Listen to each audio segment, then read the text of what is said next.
ayan guys, good morning sa ating lahat. So have a blessed day sa inyong lahat. Saan mang sulok ng mundo, abroad, lalo na sa mga abroad, sa mga OFW natin. Shoutout sa inyo, sa mga bayaning Pinoy. So ayan, dito lang tayo din. For today's video guys, magre-reaction tayo. So ayan, but before that, syempre, magpasalamat tayo una kay Lord. And syempre guys, sa anuman ang kalingap, huwag natin kalimutan supportan Kuya Val Santos Matubang. And syempre, Ate Edna Vlogs, Kalingap Prab. And syempre sa buong team Kalingap, of course, Ruelok Malalag, Rachel Morales, Daddy Donut, syempre, Ninang's Vlog, Lorny TV, Kuya Red Noveno, Kuya Brooks, Kuya Kapromdi. And syempre, ang The Rock, Beges Kim Official, Alex Librada, Justin Aguirre, sino pa? Provinciano 2.0, Kuya Regan, Kalingap Jose, Kalingap J. Morello Vlog. So, sa buong team Kalingap guys, supportahan natin sa paraan ng ating panonood para natin tayo nakatulong sa ating kapwa. And syempre guys, for today's video, so magre-reaction tayo dito. So, although late na, pero ngayon lang tayo nagka-time at ngayon lang na tayo natin i-try to. So, ayan, panoorin muna natin ang maglangga. So, diba? Si Ruel at si Rachel talagang focus. Nandiyan yung focus. Para manalo. Ganoon naman talaga tayo dapat sa buhay, no? Kung may gusto tayong marating or makamit, kailangan focus tayo. So, dito ako natawa. Dito ako natawa kay Ate Lorna at saka kay Kuya Red. Kasi, paglagay na gano'n ni Kuya Red, parang ginanon niya. Pero, hindi naman siya malakas, guys. Parang lang. Joke lang. Tapos, ginanon siya Ate Lorna ng plato. So, shout out sa iyo, Lorny TV and Kuya Red Noveno. I love you both. So, dito ko nagtawa. Tawa. So, ayan. Nag-start na.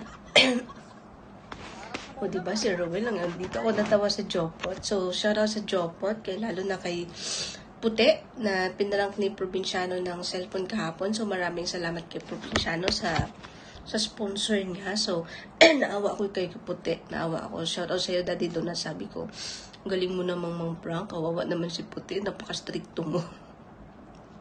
Naawa ako kay Puti. Pero happy ending naman si Puti kasi may cellphone na siya. So, pinrank lang siya. Ganun talaga pag mag-prank ka ng tao. Although, naiyak talaga si Puti kasi pinagbintangan pa naman siya ni Daddy Donut.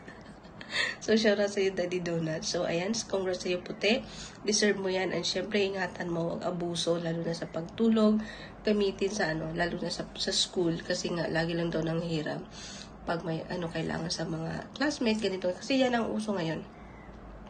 Hectic na ngayon wala na yung mga may mga GC na sa mga group message na sa classmates. So, kailangan din ang cellphone ngayon, number 1. Kasi dati kasi, at salamat nga pala sa mga ganitong palaro kay Ma'am Gina Peralta sa ganitong way.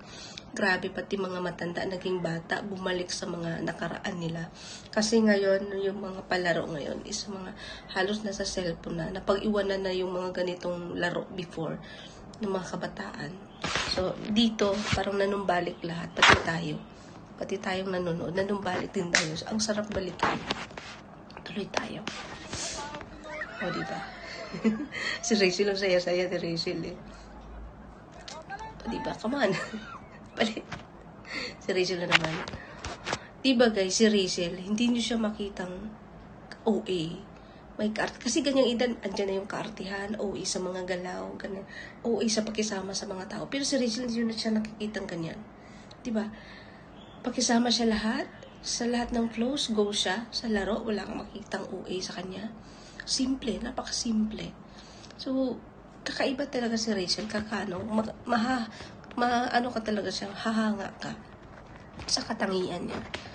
So, lalo na nung nanalo sila dyan, as in, tumalon talaga siya. Andyan yung pagka-childish niya, is only 17, pero yung isip niya is matured. Pero, this time na may ganito mga palaro, lalabas yung kumbaga excited din siya sa laro. Kahit nga tayo, pag maglalaro, tatalon-talon tayo eh. Tapos, siya, as in normal sa kanya, talagang ini-enjoy niya yung bawat Pero sa pagkaganyan niya, minsan lalabas pa yung pagka-challenges niya. Ang maganda doon, nasabayan ni Ruel. Si Ruel nga din, bumabata. Lalo, kala mo 18 lang eh. Pero si Ruel is already 25, right? So, nasasabayan ni Ruel lahat ng flows niya. Di ba? Ang galing din ni Ruel. Salit sa Ruel. So, stay lang kayo. Stay happy lang kayo. At ingat kayo palagi. So, i-enjoy yun lang yung moment kung anong meron. Huwag kayo magpadala sa mga bashers, sa mga dyan. So, go lang kayo sa goal nyo sa buhay. At mararating nyo din yan. So, tuloy tayo.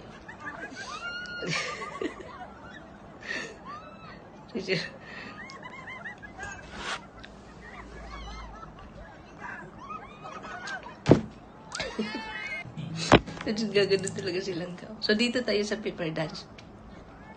Although, short video lang nakuha ko, short clip lang. So, ayan. Ayan. So, may technique sila. Nung nakaraan kasi, talo sila noon. Yung technique nila hindi umbra. Ngayon, yung practice nila, ayan yung technique nila. So, dati kasi nanalo si Trixie at si Justin. Ngayon wala si Trixie. So, sila yung panalo. Ganon din sa buhay, guys. Kaya, minsan, pag may opportunity, i-grab na natin kung alam naman natin nakakabuti yon. Kasi hindi sa lahat ng panahon andyan yung opportunity, no? Ganyan din sa buhay. So, ganyan din sa laro. Pag once na may opportunity or ganyan din sa laro. Minsan ngayon natalo ka, bukas panalo ka. Ngayon, sa ulit na naman, panalo ka na naman. So, ganun lang yun. Parang gulong lang yan. So, pag may opportunity, kung alam mo hindi naman nakakasama, i-grab mo na. Huwag mo nang paglampasin. Hindi mo alam kung babalik pa ba yung opportunity na yon o hindi na. So, ganun lang din. Parang laro ang buhay, guys. Kailangan tayo sa buhay, marunong din tayo makipaglaro.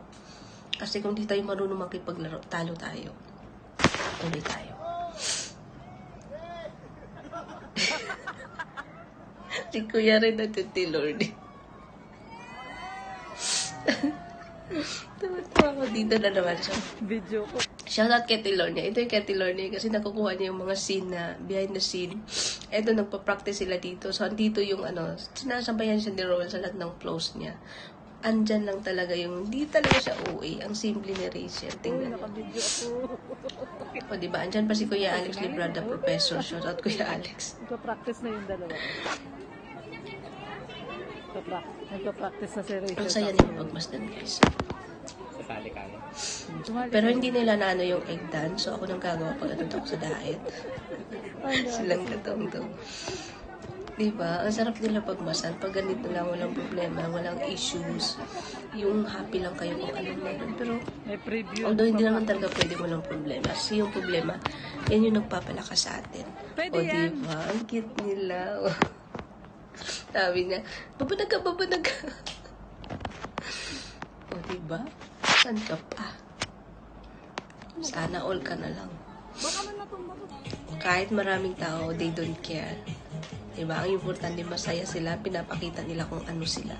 At dito naman sa Orange Dance Gate dito, hindi sila nanalo. Noong una panalo sila. Yun nga, hindi sa lahat ng panahon, lagi kang panalo.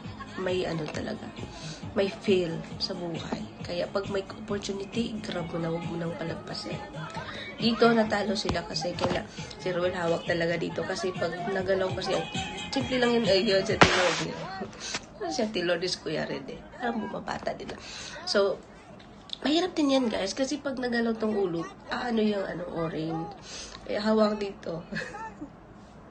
Papasan na all ka lang. So, ayan lang, guys. So, hanggang dito lang tayo. And syempre, maraming salamat sa palagi pag-supporta nyo sa akin, sa pag-subscribe, at sa pagpanood ng aking video. Samahan nyo ako hanggang gain natin yung watch hour, guys. Konting kembot na lang yun. So, maraming salamat. Syempre, if you want to follow my journey, please subscribe my channel, Jen's Journey. And syempre, click the notification bell para lagi kayong updated sa aking mga upload. And of course, guys, please like, comment, and share. Kung may tanong kayo, leave the comment below. At sa susunod kong upload, sasagutin ko kayo.